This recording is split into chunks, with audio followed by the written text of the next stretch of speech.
Hello दोस्तों, आज है 24 जून 2025 दिन मंगलवार का। हिंदी तिथि आषाढ़ कृष्ण चतुर्दशी। और आइए बात करते हैं आज के मुख्य समाचार, बड़ी खबरें, देश और दुनिया का ताजा अपडेट लेकर हाजिर हो गए। आज का ये वीडियो भी बहुत ही ज्यादा स्पेशल होने वाला है। कर्मचारियों के लिए, किसान भाइयों के लिए, युवाओं के लिए, पढ़ने वाले बच्चों के लिए, माताओं और बहनों के लिए और आम जनता से जुड़े कई महत्वपूर्ण फैसले जानने वाले हैं। देश के अलग अलग राज्यों की ओर से, सरकारों की ओर से बड़ी घोषणाएं की गई है। बहुत ही काम का ये वीडियो रहने वाला है। पूरा वीडियो आप ध्यान से आखिर तक जरूर देखते रहिएगा। बिना टाइम विलंब के शुरुआत करते हैं आज की पहली बड़ी खबर। सबसे पहले आप देखिए, कतर में अमेरिकी एयरबेस पर ईरान ने मिसाइलें बरसाई हैं। मीडिया रिपोर्ट्स में कहा जा रहा है कि ईरान ने कतर में स्थित अमेरिकी ठिकानों की ओर 6 मिसाइलें दागी हैं। लेकिन आपको बताएं, अमेरिका के राष्ट्रपति डोनाल्ड ट्रंप ने अब इसको लेकर अपडेट दिया है। ईरान की ओर से कतर में स्थित अमेरिकी बेस पर हमले को लेकर अमेरिका के राष्ट्रपति डोनाल्ड ट्रंप की पहली प्रतिक्रिया आई है। राष्ट्रपति ट्रंप ने कहा कि ईरान की जवाबी प्रतिक्रिया काफी कमजोर थी, जैसा की उम्मीद थी। इस हमले में किसी अमेरिकी नागरिक को नुकसान नहीं हुआ है। ईरान के मिसाइल हमलों को प्रभावी ढंग से रोका गया। 14 में से 13 मिसाइलें गिरा दी गई। सैन्य अड्डे पर हमले को लेकर डोनाल्ड ट्रंप ने बड़ा अपडेट दिया है, प्रतिक्रिया दी है। कुल मिलाकर बात यह है कि अभी ईरान ने कतर में अमेरिकी एयरबेस पर मिसाइलें तो दागी हैं। मिडिल ईस्ट में अमेरिका का सबसे बड़ा सैन्य अड्डा है, जहां पर ये मिसाइलें गिराई गई। अब कतर ने भी चेतावनी दी है कि इसका जवाब दिया जाएगा, जवाबी हमला करेंगे। यानी ईरान ने अपने परमाणु ठिकानों पर हमलों का बदला लेने के लिए कतर में अमेरिका के अल उदीद एयर मिलिट्री बेस पर मिसाइलें दागी।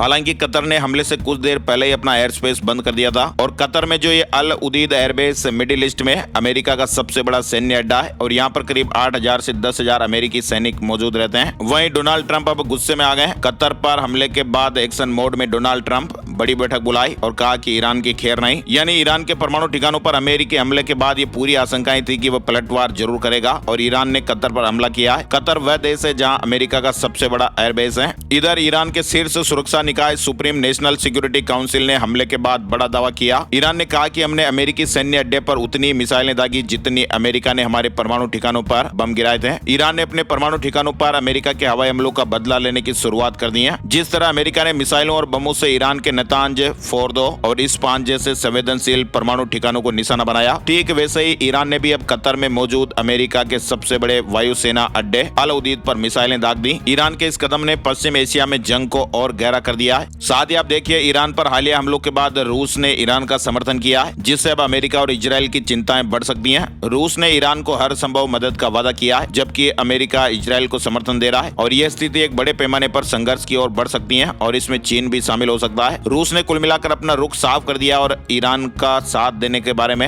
हर संभव मदद का वादा किया है। अमेरिका के हमले के बाद ईरान युद्ध में बैकफुट पर जाता दिख रहा है। इजराइल को अमेरिका से सीधे मदद मिलने के बाद ईरान को रूस और चीन से अब मदद मिलने की उम्मीद है। ईरान के विदेश मंत्री इस समय रूस यात्रा पर हैं। उन्होंने सोमवार को कहा कि रूस ईरान की विभिन्न तरीकों से मदद करने के लिए तैयार है, जो तेहरान के अनुरोध पर निर्भर करेगा। फिलहाल आपको बताएं, शुरू हुई एक नई जंग की तैयारी। अमेरिका के खिलाफ खड़े हुए ये 5 देश बड़ा ऐलान किया है। अमेरिकी टैरिफ पॉलिसी के खिलाफ दुनिया के 5 देश खड़े हो गए और एक नई जंग की शुरुआत करने जा रहे हैं। और इस जंग में 5 देशों का एक ऐसा ग्रुप है जो आने वाले दिनों में ग्लोबल इकोनॉमी पर राज करते हुए दिखाई दे सकते हैं। जहां एक और ईरान और इजराइल के बीच जंग खत्म होने का नाम नहीं ले रही है, वहीं दूसरी ओर एक और नई जंग की तैयारियां शुरू हो गई हैं। और इस जंग में अमेरिका के खिलाफ 5 देश खड़े हो गए हैं और इन 5 देशों ने इस नई जंग की पूरी रूपरेखा भी तैयार कर ली है और खुले रूप में ऐलान कर दिया है। वास्तव में अमेरिका के टैरिफ के खिलाफ 5 देशों के एक ग्रुप ने खुला ऐलान किया है। अब वो एक ऐसी जंग की तैयारी कर रहे हैं जो आज से पहले कभी नहीं देखी गई है और ये वो 5 देश हैं जो आने वाले दिनों में ग्लोबल इकोनॉमी पर राज कर सकते हैं। कहा जा रहा है कि ब्रिक्स शिखर सम्मेलन 6 और 7 जुलाई को रियो डी जेनेरियो में आयोजित किया जाएगा और ब्राजील इस प्रभावशाली समूह के अध्यक्ष के रूप में शिखर सम्मेलन की मेजबानी कर रहा है। और इस बार ये बताया जा रहा है कि ब्रिक्स का जो ये सम्मेलन होगा, इसमें बहुत बड़े अपडेट निकल कर आएंगे और अमेरिका को एक बड़ा झटका लग सकता है। इधर ये भी खबर आ रही है कि इजराइल ने भी ईरान के कई सैन्य ठिकानों को निशाना बनाया, ताबड़तोड़ हमले किए हैं। इजराइल और ईरान के बीच लगातार हो रहे हमले के चलते इलाके में तनाव काफी बढ़ गया है। सोमवार को ईरान के प्रमुख सैन्य और खुफिया ठिकानों पर एक बार फिर से इजराइल की ओर से हमले किए गए हैं। वहीं एक और बड़ी खबर भी आ रही है। ईरान के निर्वासित क्राउन प्रिंस रेजा शाह पहलवी भी लगातार खामेनेई के खिलाफ हल्ला बोल रहे हैं। वो कह रहे हैं कि देश छोड़कर भागने की कोशिश में खामेनेई। ईरान के पूर्व क्राउन प्रिंस ने यह दावा किया है। रेजा शाह पहलवी ने आरोप लगाया कि खामेनेई और उनके करीबी ईरान से भागने की कोशिश कर रहे हैं। मेरे लिए खामेनेई के लिए एक सीधा संदेश है, पद छोड़ दें। अगर आप ऐसा करते हैं तो आपको निष्पक्ष सुनवाई और कानून की उचित प्रक्रिया मिलेगी। वैसे आपको बताएं, चाहे अमेरिका हो या फिर इजराइल, दोनों देशों के निशाने पर ईरान के सुप्रीम लीडर अयतुल्ला खामेनेई है। 13 जून की सुबह यानी जब से इजराइल ने ईरान के खिलाफ सैन्य कार्रवाई शुरू की है, तब से अयतुल्ला खामेनेई किसी सुरक्षित ठिकाने पर छिपे हुए हैं। कुछ दिनों पहले यह भी दावे किए गए थे कि खामेनेई और उनके परिवार को किसी बंकर में छिपा कर रखा गया है। लेकिन अब ईरान के निर्वासित क्राउन प्रिंस रेजा शाह पहलवी भी लगातार खामेनेई के खिलाफ हल्ला बोल रहे हैं और उन्होंने ये ताजा बड़ा आरोप लगाया है। कहा कि खामेनेई और उनके करीबी ईरान से भागने की कोशिश कर रहे हैं। चलिए बड़ी खबर देखिए, भारत ने ईरानी परमाणु ठिकानों पर हमले पर चिंता जताई है। राजदूत ने कहा कि हर संभव सहायता देने को तैयार है। दरअसल भारत ने IAEA यानी ऑस्ट्रिया की राजधानी वियना में अंतर्राष्ट्रीय परमाणु ऊर्जा एजेंसी IAEA के बोर्ड ऑफ गवर्नर्स की विशेष बैठक हुई और इसमें भारत की ओर से ऑस्ट्रेलिया में भारतीय राजदूत शंभू एस कुमारन ने भाग लिया और बयान भी दिया। उन्होंने कहा कि भारत मध्य पूर्व में बिगड़ती स्थितियां, खास करके ईरान में परमाणु ठिकानों पर हुए हमलों को लेकर चिंतित है। उन्होंने कहा कि भारत हर संभव सहायता देने के लिए तैयार है। चलिए खबरों में और आगे बढ़ते हैं। 4 राज्यों के 5 विधानसभा उपचुनाव रिजल्ट आपको बताते हैं। गुजरात की कड़ी सीट से बीजेपी प्रत्याशी राजेंद्र चावड़ा जीते हैं। उन्होंने कांग्रेस के रमेश चावड़ा को हराया। वहीं विसावदर पर आम आदमी पार्टी के गोपाल इटालिया जीते हैं। भाजपा के कीर्ति पटेल दूसरे नंबर पर है। केरल में UDF उम्मीदवार कांग्रेस के आर्यधन शौकत को जीत मिली है। पंजाब की लुधियाना वेस्ट आम आदमी पार्टी के खाते में आई है। यहाँ पर संजीव अरोड़ा जीते हैं। कांग्रेस के भारत भूषण आंसू दूसरे नंबर पर है। पश्चिम बंगाल की कालीगंज सीट पर TMC प्रत्याशी अलीफा अहमद जीत गई हैं। उन्होंने बीजेपी के आशीष घोष को हराया। इन सभी 5 सीटों पर 19 जून को वोटिंग हुई थी और रिजल्ट विश्लेषण आप स्क्रीन पर देख सकते हैं। पंजाब में लुधियाना की वेस्ट विधानसभा सीट पर हुए उपचुनाव में आम आदमी पार्टी ने जीत दर्ज कर ली है। चलिए आगे बढ़ते हैं। बड़ी खबर देखिए आप, अहमदाबाद हादसे से जुड़े महत्वपूर्ण अपडेट। मेटल रोड और प्लेट से बॉडी की पहचान हो रही है। डॉक्टरों ने कहा कि पैसेंजर्स बुरी तरह जल गए, इसलिए बॉडी पार्ट्स पर टैग लगाए। अहमदाबाद विमान हादसे को अभी 12 दिन बीत चुके हैं और अब तक 259 बॉडी की पहचान की जा चुकी है। DNA के अलावा भी दूसरे तरीकों से भी बॉडी की पहचान की गई। मृतकों में शामिल ऐसे लोग जिनका कभी कोई ऑपरेशन या सर्जरी हुई, इस दौरान हाथ या पैर में कोई रोड वगैरह डली हुई, किसी और तरह का सर्जिकल इक्विपमेंट लगाया गया, उन सभी से बॉडी को पहचाना गया। साथ ही आपको बताएं, अहमदाबाद में एयर इंडिया के विमान के क्रैश होने के बाद अब तमाम तरह के सवाल भी उठ रहे हैं। सुरक्षा की स्थिति को लेकर संसदीय समिति ने भी चिंता जताई है और इसी बीच ये खबर आ रही है कि विमानन क्षेत्र की खस्ता हालत पर संसदीय समिति बैठक करेगी। बताया जा रहा कि बैठक जुलाई के पहले हफ्ते में होगी, जिसमें एयर सेफ्टी को लेकर विस्तार से चर्चा की जाएगी। साथ ही आप देखिए, एयर इंडिया की जयपुर दुबई फ्लाइट के कॉकपिट में खराबी देखी गई। 130 पैसेंजर थे, उड़ान रद्द हो गई। एयर इंडिया और दूसरे एयरलाइंस की फ्लाइट्स में तकनीकी खामी आने और अन्य वजहों से कैंसिल होने का सिलसिला जारी है। सोमवार को एयर इंडिया एक्सप्रेस की 2 फ्लाइट और इंडिगो की 1 फ्लाइट को रद्द करना पड़ा। वहीं आप देखिए, एयर इंडिया के बोइंग विमान के सस्पेंशन की मांग हो रही है। सुप्रीम कोर्ट में PIL दायर की गई है। अहमदाबाद विमान हादसे के मद्देनजर सुप्रीम कोर्ट में एक PIL दायर की गई है, जिसमें एयर इंडिया के बोइंग विमानों की सेवाओं को सुरक्षा ऑडिट तक निलंबित करने की मांग की गई है। पहलगाम हमले से जुड़े अपडेट में देखिए, आतंकियों के मददगार NIA की रिमांड पर है। एजेंसी 5 दिन पूछताछ करेगी। पहलगाम हमले के 2 महीने बाद रविवार को NIA ने पहलगाम के 2 लोगों को गिरफ्तार किया था। NIA की जांच में खुलासा हुआ कि इन दोनों ने हमले को अंजाम देने वाले 3 आतंकियों को पनाह दी थी। सोमवार को इन्हें जम्मू के कोर्ट में पेश किया गया और 5 दिन की NIA रिमांड में भेज दिया गया है। चलिए बड़ी खबर देखिए, भारत में सस्ते दामों पर मक्का सोयाबीन बेचने पर अड़ा अमेरिका, इससे भारतीय किसानों को नुकसान। भारत और अमेरिका ट्रेड डील बीच में अटकी हुई है। फिलहाल आपको बताएं, भारत और अमेरिका के बीच होने वाली ट्रेड डील कृषि उत्पादों पर इंपोर्ट ड्यूटी के चलते बीच में अटक गई है। ट्रेड डील के लिए अमेरिका अपने जेनेटिकली मॉडिफाइड फूड जैसे मक्का और सोयाबीन पर इंपोर्ट ड्यूटी घटाने की मांग कर रहा है। टाइम्स ऑफ इंडिया की एक रिपोर्ट के अनुसार अमेरिका ये चाहता है कि ये प्रोडक्ट भारत में सस्ते बिके। वहीं भारत सरकार किसान भाइयों को नुकसान से बचाने के लिए इंपोर्ट ड्यूटी नहीं घटाना चाहती है। अधिकारियों का मानना है कि अगर अमेरिका के सस्ते GM फूड भारत में आ जाएंगे तो भारतीय किसानों की फसलें बिकना मुश्किल हो जाएगी। ऐसे में अभी डील पर असमंजस बना हुआ है। 9 जुलाई की डेडलाइन से पहले इसका हल निकलना मुश्किल लग रहा है। चलिए बड़ी खबर देखिए, केंद्रीय गृह एवं सहकारिता मंत्री अमित शाह वाराणसी में मध्य क्षेत्रीय परिषद की 25वीं बैठक की अध्यक्षता करेंगे। मंगलवार यानी आज 24 जून को होने वाली इस महत्वपूर्ण बैठक में मध्य प्रदेश के मुख्यमंत्री डॉक्टर मोहन यादव, उत्तर प्रदेश के मुख्यमंत्री योगी आदित्यनाथ, उत्तराखंड के मुख्यमंत्री पुष्कर सिंह धामी और छत्तीसगढ़ के मुख्यमंत्री विष्णुदेव साय शामिल होंगे। बड़ी खबर आ रही है, सुप्रीम कोर्ट ने सिंगल मदर के बच्चे को OBC प्रमाण पत्र मिलने की पात्रता पर सुनवाई की है। कोर्ट ने इस मुद्दे को महत्वपूर्ण मानते हुए 22 जुलाई को अगली सुनवाई तय की है। केंद्र सरकार ने जवाब दाखिल किया और सभी राज्यों को पक्षकार बनाने का सुझाव दिया है। याचिकाकर्ता का तर्क है कि मां के OBC प्रमाण पत्र के आधार पर बच्चे को भी ये मिलना चाहिए। यानी दोस्तों, सिंगल मदर के बच्चे को OBC सर्टिफिकेट मिले या नहीं, इसको लेकर सुप्रीम कोर्ट कोर्ट में सुनवाई हुई। सुनवाई के दौरान सुप्रीम कोर्ट ने भी इस मुद्दे को महत्वपूर्ण बताया और सुप्रीम कोर्ट ने कहा कि वो इस मामले में 22 जुलाई को सुनवाई करेगा। याचिकाकर्ता ने दलील दी है कि सिंगल मदर के पास मौजूद प्रमाण पत्र के आधार पर ओबीसी का प्रमाण पत्र जारी किया जाना चाहिए। पीठ ने सुप्रीम कोर्ट के 2012 के एक फैसले का हवाला दिया जिसमें व्यक्ति के माता पिता में से एक एससी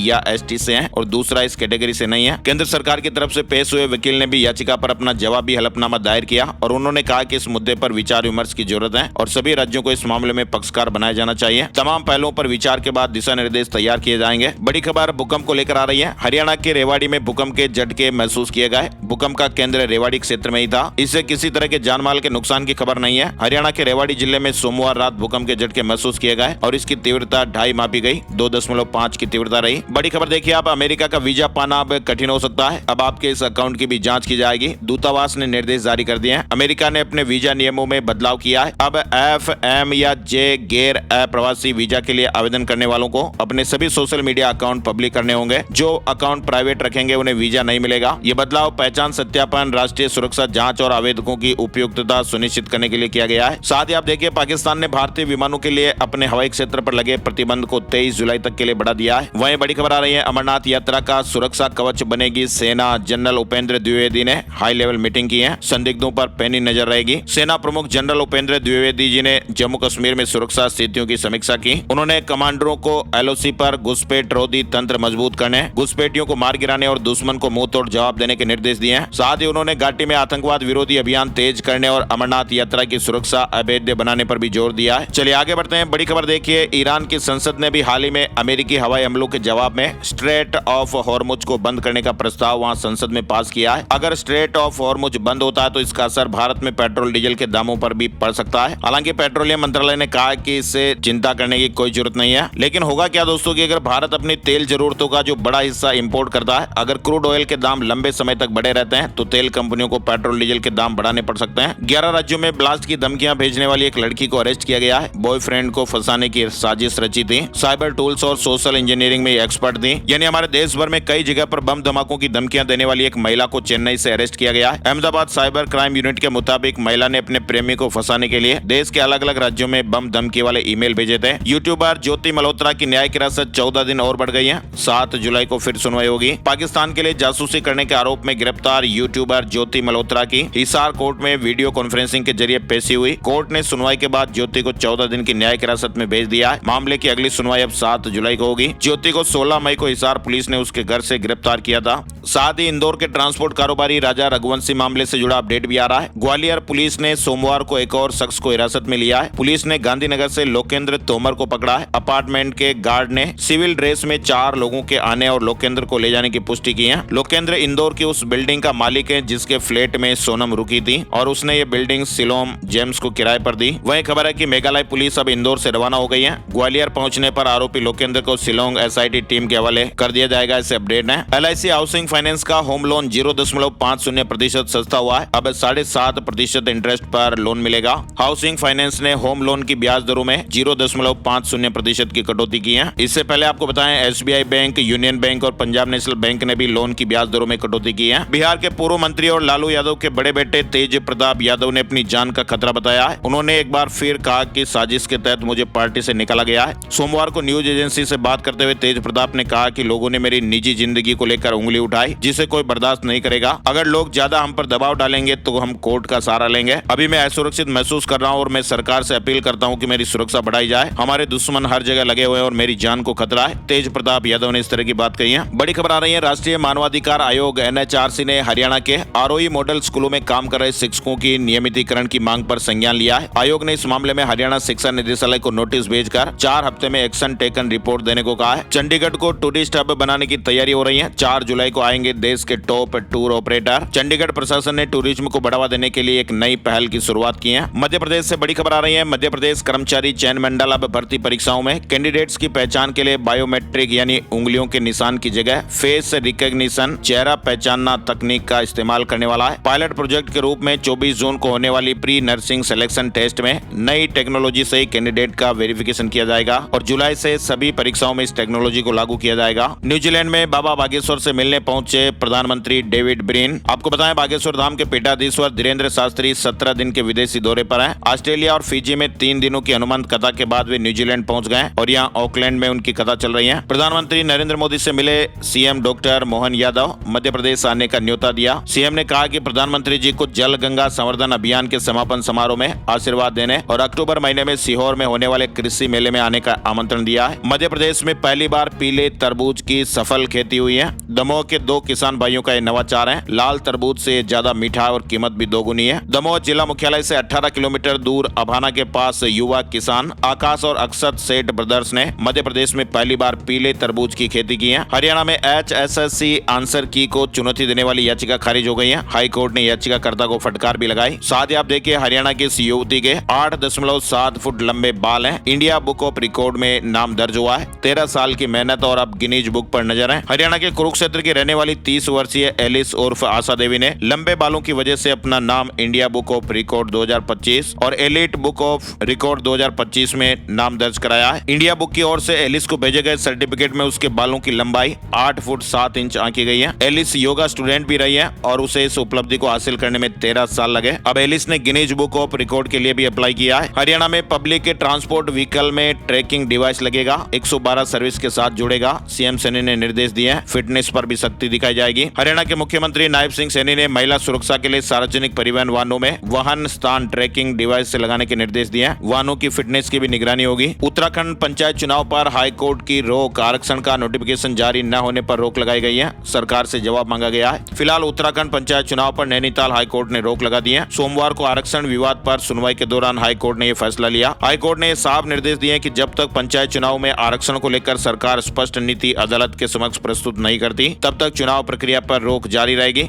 वित्त मंत्री निर्मला सीतारमण ने दिल्ली में आयकर प्रधान मुख्य आयुक्तों के एक सम्मेलन की अध्यक्षता की। वित्त मंत्री निर्मला सीतारमण ने CBDT अधिकारियों को निर्देश दिए और कहा कि टैक्स से जुड़े लंबित विवादों का जल्द समाधान हो। साथ ही आप देखिए, टाटा मोटर्स ने अपनी नई इलेक्ट्रिक SUV हारियर EV की शुरुआती कीमतों का ऐलान कर दिया है और इसे भारत की सबसे पावरफुल होम ग्रोन SUV बताया जा रहा है। यमुनोत्री पैदल मार्ग पर भारी लैंडस्लाइड हो गया। एक घायल, कुछ लोगों के दबे होने की आशंकाएं जताई गई है। प्रशासन मौके पर पहुंचा और बचाव अभियान शुरू किया। उत्तराखंड के उत्तरकाशी जिले के नौकाची में यमुनोत्री पैदल मार्ग पर लैंडस्लाइड की घटना हो गई। सोमवार का अपडेट है। साथ ही आप देखिए, झारखंड से बड़ी खबर, चालान नहीं भरने वाले सावधान हो जाइएगा। 10 बार से ज्यादा नियम तोड़ा तो फिर लाइसेंस रद्द होना तय है। झारखंड के जमशेदपुर में परिवहन विभाग ने बड़ा फैसला किया है। साथ ही बड़ी खबर कर्मचारियों के लिए आ रही है। केंद्र सरकार ने भी हाल ही में यूनिफाइड पेंशन स्कीम यानी UPS के तहत केंद्रीय कर्मचारियों के लिए एक महत्वपूर्ण अपडेट जारी किया है और इस अपडेट के अनुसार नेशनल पेंशन सिस्टम से UPS में स्विच करने या UPS को चुनने की जो अंतिम तारीख है, इसे 3 महीने के लिए बढ़ा दिया गया है। पहले ये समय सीमा 30 जून 2025 थी, जिसे अब बढ़ाकर 30 सितंबर 2025 कर दिया गया है और ये निर्णय विभिन्न कर्मचारी संगठनों और हितधारकों की मांगों और प्रतिनिधित्व के आधार पर लिया गया है, जिन्होंने योजना के बारे में अधिक स्पष्टता और समय की मांग की थी। और ये कदम लाखों केंद्रीय सरकारी कर्मचारियों, सेवानिवृत्त कर्मचारियों और उनके परिवारों के लिए राहत भरा रहने वाला है। साथ ही बड़ी खबर आ रही है, केंद्रीय कर्मचारियों के इस साल प्रमोशन का मुद्दा फिर गर्मा गया है। सरकार ने सख्त आदेश जारी कर सभी विभागों को खबरदार किया कि वे किसी भी हाल में अंतिम तारीख से पहले उसे निपटा दें, नहीं तो इसके बाद फाइल बिना उनके असेसमेंट के आगे बढ़ जाएगी।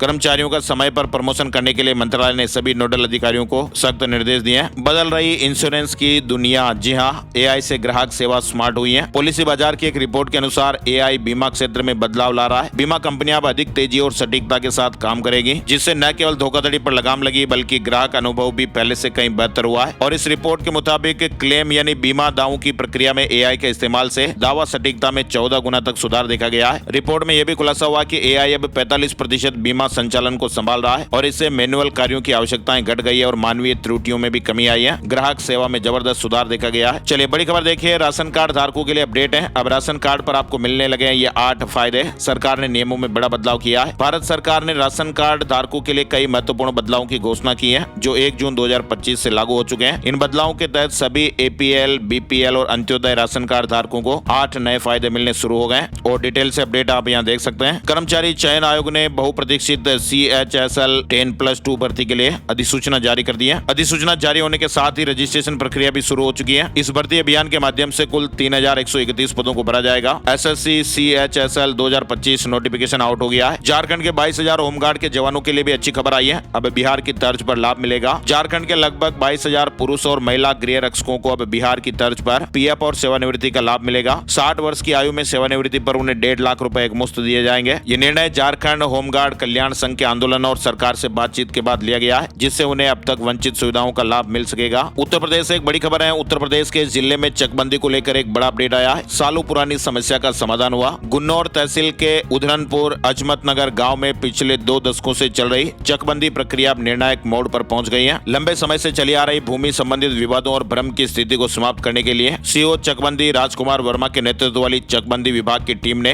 पिछले 1 महीने से प्रभावी अभियान चलाकर अधिकतर किसान भाइयों की समस्याओं का समाधान किया है। बिहार से जुड़ी खबर, पॉलिटेक्निक में 21,000 से ज्यादा सीटों पर एडमिशन के लिए रिजल्ट जारी हो चुका है। विभिन्न पाठ्यक्रमों में प्रवेश के लिए 27 जून से 3 जुलाई तक चॉइस फिलिंग कर सकते हैं। बिहार के 1,27,000 नए छात्रों को स्टूडेंट क्रेडिट कार्ड की सुविधा दी जाएगी। आपको बताएं, इस योजना के तहत 4 लाख रुपए तक का लोन दिया जाता है, जिसे बढ़ाकर 10 लाख या उससे अधिक करने का प्रस्ताव भी लंबित है, जिसमें विदेश में पढ़ाई भी शामिल है। साथ ही बिहार सरकार के मुख्य सचिव अमृतलाल मीणा ने सोमवार को मुख्य सचिवालय सभा कक्ष में पटना में ई ऑफिस यूजर मैनुअल का औपचारिक विमोचन किया है। ई ऑफिस यूजर मैनुअल का प्रकाशन राज्य में प्रशासनिक प्रक्रियाओं को और अधिक पारदर्शी, त्वरित और उत्तरदायी बनाने की दिशा में एक महत्वपूर्ण कदम होगा। वहीं खबर है कि बिहार लोक सेवा आयोग द्वारा चयनित 5,971 प्रधानाध्यापकों का पदस्थापन भी जल्द ही नव उत्क्रमित उच्च माध्यमिक विद्यालयों में होगा। शिक्षा विभाग इस महीने के अंत तक सॉफ्टवेयर के माध्यम से विद्यालय आवंटन करेगा। चलिए बड़ी खबर देखिए आप। बंगाल की खाड़ी से उठेगा चक्रवाती तूफान। उड़ीसा के कई जिलों में भारी बारिश की चेतावनी जारी हुई है। बंगाल की खाड़ी में 25 जून को एक नया चक्रवाती हवाओं का क्षेत्र बनने की संभावना है, जिससे पूरे उड़ीसा में व्यापक बरसात होगी।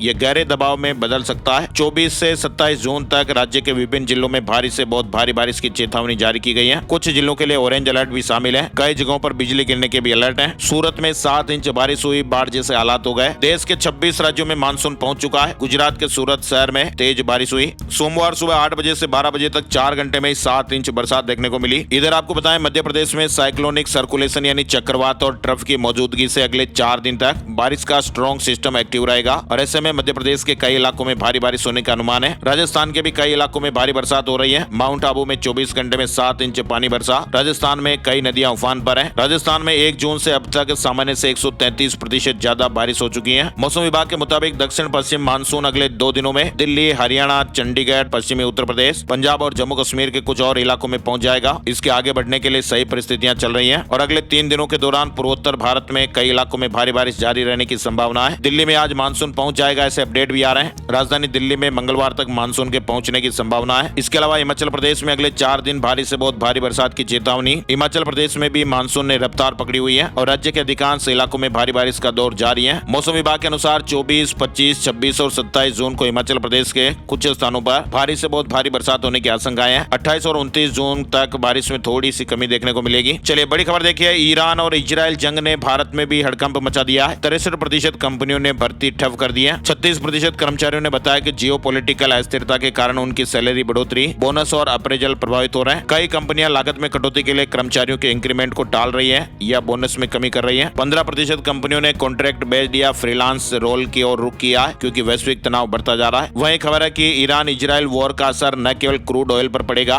बल्कि इससे गैस के दाम भी प्रभावित हो सकते हैं। यानी दोस्तों, ईरान इजराइल में वॉर जैसे जैसे नया डेवलपमेंट आ रहा है, ईरान इजराइल की लड़ाई में जो जिस तरह से तनाव आगे बढ़ रहा है, वैसे वैसे भारत के इकोनॉमिक इंडिकेटर्स पर भी इसका असर देखने को मिल रहा है। एक तरफ तेल की कीमतों में आग लग गई है, तो वहीं भारतीय रुपया और शेयर बाजार भी धड़ाम हुआ। शेयर मार्केट न्यूज अपडेट में आपको बताएं, सेंसेक्स 511 अंक गिरकर 81,897 के स्तर पर बंद हुआ। निफ्टी में 141 अंकों की गिरावट रही और ये 24,972 के स्तर पर बंद हुआ। फोन पे आईपीओ के लिए अगस्त में ड्राफ्ट पेपर्स फाइल करेगी। इश्यू से 13,014 करोड़ रुपए जुटाने का प्लान है। साथ ही आप बड़ी खबर देखिए, देश के 22 राज्यों में करोड़ों रुपयों की जीएसटी टैक्स चोरी करने वाली एक गैंग का पर्दाफाश किया गया। इस गैंग ने फर्जी डॉक्यूमेंट से 240 फर्में बनाकर 524 करोड़ रुपए की टैक्स चोरी की। पूरी घटना को फर्जी पैन कार्ड, आधार कार्ड और बैंक खाते खुलवाकर अंजाम दिया गया। मामले में जोधपुर की पुलिस ने गैंग के 7 सदस्यों को गिरफ्तार किया गया है। जयपुर से आई कृषि आयुक्तालय टीम की खाद मिलावट पर बड़ी कार्रवाई, 38,000 बैग जब्त किए गए। राजस्थान में कृषि मंत्री के निर्देश पर भीलवाड़ा की खाद फैक्ट्रियों पर छापेमारी हुई, 38,000 बैग की बिक्री रोकी गई। वहीं बारिश से खराब 6,000 बैग अलग किए गए। फिलहाल जांच जारी है। साथ ही राजस्थान से एक बड़ी दर्दनाक खबर भी आ रही है। डीडवाना कुचामन में एक 19 साल के युवक की साइलेंट अटैक से जान चली गई। युवक डिफेंस एकेडमी में सेना में जाने के लिए तैयारी कर रहा था। ये घटना रविवार शाम की बताई जा रही है। वो एक एकेडमी में पढ़ाई कर रहा था और हॉस्टल में ही रह रहा था। रविवार को उसका रूटीन एग्जाम था और एग्जाम के बाद वो दोपहर 1:30 बजे रूम में आकर सोया, लेकिन वो बच्चा वापस उठा ही नहीं। हरियाणा और राजस्थान के बीच चलेंगी 2 स्पेशल ट्रेन। रेवाड़ी रींगस और भिवानी जयपुर रूट होगा। 5 जिलों के रेल यात्रियों को फायदा मिलेगा। 5 5 जुलाई से शुरुआत होने वाली है। हरियाणा और राजस्थान के बीच जुलाई महीने में 2 स्पेशल ट्रेन की शुरुआत होगी। उत्तर पश्चिम रेलवे की ओर से रेवाड़ी एवं जयपुर से भिवानी रूट पर इन स्पेशल रेल सेवाओं का संचालन होगा। खाटू श्याम जाने वाले श्रद्धालुओं को फायदा मिलेगा। राजस्थान में सरकारी टीचर 9 जुलाई को प्रदर्शन करेंगे। सीकर में घोषणा हुई है, कहा कि नई शिक्षा नीति दलित, पिछड़े वर्ग और महिलाओं के हित में नहीं। राजस्थान शिक्षक संघ शेखावत की राज्य परिषद कार्यशाला के दूसरे दिन शिक्षक भवन में शिक्षकों ने आगामी रणनीति को लेकर गहन मंथन किया है। रेलवे ने जोधपुर कामाख्या एक्सप्रेस में एक्स्ट्रा स्लीपर कोच लगाया। अस्थायी बढ़ोतरी के तहत 31 अक्टूबर तक ये सुविधा मिलेगी। यात्रियों को अतिरिक्त सीटें मिलेगी। इंदौर से बड़ी खबर देखिए, अब पासपोर्ट ऑफिस जाने की जरूरत खत्म। ऑनलाइन स्लॉट बुकिंग के साथ वैन खुद पहुंचेगी आवेदकों के पास। आजकल पासपोर्ट बनवाने वालों की संख्या में भी तेजी से इजाफा हुआ है। नौकरी करने, पढ़ाई करने, इसके अलावा बड़ी संख्या में विदेशों में सैर सपाटे के लिए भी पासपोर्ट बनवाए जा रहे हैं। इसलिए अब आवेदनों की संख्या काफी बढ़ गई है। मध्य प्रदेश में मोबाइल पासपोर्ट वैन की शुरुआत की गई है, जिसका रविवार को भोपाल में अनावरण किया गया और अब ये वैन इंदौर समेत प्रदेश के ग्रामीण क्षेत्रों में भी पहुंचेगी। हज 2026 के लिए तैयारियां शुरू हो गई हैं। हज 2026 पर जाने की योजना बना रहे प्रदेशवासियों के लिए महत्वपूर्ण खबर है। हज कमेटी ऑफ इंडिया ने हज 2026 के लिए आवेदन प्रक्रिया की प्राथमिक घोषणा कर दी है। हज कमेटी के अध्यक्ष रफत वारसी के मुताबिक आवेदन प्रक्रिया जुलाई 2025 में शुरू होगी। इच्छुक आवेदकों को यह सलाह दी गई है कि वे अपने अभी से ही पासपोर्ट समेत अन्य जरूरी दस्तावेजों की तैयारी कर लें, ताकि समय पर आवेदन में कोई दिक्कत न आए। 7 जुलाई को छत्तीसगढ़ आएंगे मल्लिकार्जुन खड़गे। सचिन पायलट ने रायपुर में मैराथन बैठक ली। सपा प्रमुख अखिलेश यादव ने 3 बागी विधायकों को पार्टी से निष्कासित कर दिया है। बताया जा रहा है कि तीनों ही लंबे समय से सपा के खिलाफ काम कर रहे थे। उत्तर प्रदेश में आधी रात 127 एसडीएम के ट्रांसफर हो गए। योगी सरकार ने 127 पीसीएस अफसरों के तबादले कर दिए हैं। साथ ही बड़ी खबर आ रही है, देश के 10 प्रमुख श्रमिक संगठनों और स्वतंत्र फेडरेशनों ने 9 जुलाई को देशव्यापी हड़ताल का आह्वान किया है और इस हड़ताल में करीब 15 करोड़ श्रमिक और कर्मचारी हिस्सा लेंगे। उत्तर प्रदेश से एक बड़ी खबर आ रही है, स्वास्थ्य महकमे में स्टाफ नर्स को अब नर्सिंग अधिकारी और नर्सिंग सिस्टर और नर्सिंग वार्ड मास्टर को सीनियर नर्सिंग अधिकारी के नाम से संबोधित किया जाएगा। केंद्र सरकार की तर्ज पर उत्तर प्रदेश के मेडिकल विभाग में भी इसे लागू किया जाएगा। इस तरह की जानकारी सोमवार को डिप्टी सीएम ब्रजेश पाठक जी ने दी है। किन पदों पर इस तरह की व्यवस्था लागू होगी और अपडेट आप देख सकते हैं। लखनऊ में तबादले को लेकर शिक्षकों का प्रदर्शन, निदेशालय का घेराव किया। अपर शिक्षा निदेशक को ज्ञापन सौंपा गया। लखनऊ में माध्यमिक शिक्षकों ने ऑफलाइन और ऑनलाइन तबादले में व्याप्त विसंगतियों को दूर करने के लिए सोमवार को घेराव किया। वहीं आप देखिए, अयोध्या में 40 करोड़ की सरकारी जमीन का फर्जीवाड़ा, जांच के बाद कूटरचित बेनामा निरस्त कर दिया गया है। 2 राजस्व निरीक्षकों पर तलवार लटक गई है। चलिए बड़ी खबर देखिए आप, सोने चांदी के भाव। सोने और चांदी के दामों में बढ़त देखने को मिली है। 10 ग्राम 24 कैरेट सोने के दाम 657 रुपए बढ़कर 99,348 रुपए प्रति 10 ग्राम पर पहुंच गए। चांदी की कीमत 288 रुपए बढ़कर 1,07,063 रुपए प्रति किलोग्राम पहुंच गई है। और अब चलते चलते एक नजर आज का राशि बल। आज 24 जून मंगलवार के ग्रह नक्षत्र द्वितीय और स्थिर नाम के शुभ योग बना रहे हैं, जिससे आज तुला राशि वालों को रुका हुआ पैसा मिल सकता है। मेष राशि के लोग पुरानी गलतियों से सीख कर आगे बढ़ेंगे। सिंह राशि वालों को अनुभवी लोगों से मार्गदर्शन मिलेगा। मकर राशि के लोग अपनी मेहनत से लोगों को प्रभावित करेंगे। मीन राशि वालों को सितारों का साथ मिल सकता है। इनके अलावा कर्क राशि वालों को पारिवारिक मामलों पर ध्यान देने की जरूरत है। कन्या राशि के लोग आर्थिक मामलों में सावधान रहें और बाकी राशियों के लिए आज सामान्य दिन रहने वाला है। तो ये थे दोस्तों आज के मुख्य समाचार, बड़ी खबरें, हेडलाइंस और सुर्खियां, अपडेट। ये वीडियो आपको कैसा लगा कमेंट करके जरूर बताइएगा और अपने यार दोस्तों के साथ, मिलने वालों के साथ, जान पहचान वालों के साथ इस वीडियो को आप फेसबुक और व्हाट्सएप पर भी जरूर शेयर कर दीजिएगा, ताकि हमें मोटिवेशन मिलता रहे और हम हर रोज ऐसे ही ताजा अपडेट देखते रहें। तो ये डेली न्यूज का वीडियो आप जरूर देखिएगा। एक और नई जानकारी और अपडेट वीडियो में फिर मिलते हैं, तब तक के लिए जय श्री राम, जय हनुमान।